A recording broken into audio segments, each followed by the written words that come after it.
How do professionals get better at what they do? How do they get great? And there are two views about this. One is the traditional view. That is that you go to school, you study, you practice, you learn, you graduate. And then you go out into the world and you make your way on your own. That's how doctors learn. That's how lawyers do, scientists. Now, the contrasting view comes out of sports. And they say, you are never done. Everybody needs a coach. The greatest in the world needs a coach. So I tried to think about this as a surgeon. Pay someone to come into my operating room, observe me, and critique me. It seems absurd. Expertise means not needing to be coached. So then which view is right? Turns out there are numerous problems in making it on your own. You don't recognize the issues that are standing in your way, or if you do, you don't necessarily know how to fix them.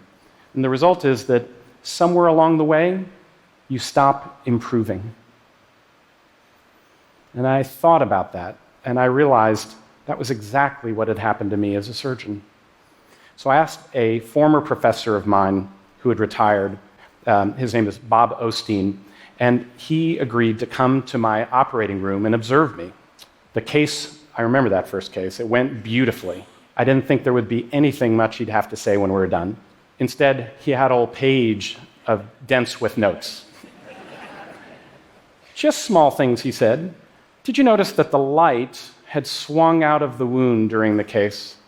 Another thing I noticed, he said, your elbow goes up in the air every once in a while. That means you're not in full control.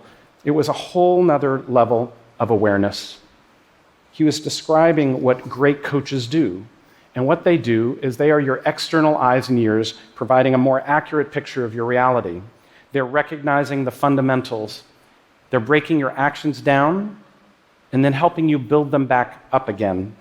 After 2 months of coaching, I felt myself getting better again.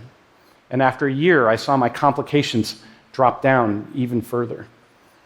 It was painful. I didn't like being observed. And at times, I didn't want to have to work on things. I also felt there were periods where I would get worse before I got better. But it made me realize that the coaches were onto something profoundly important. I think it's not just how good you are now, I think it's how good you're gonna be that really matters.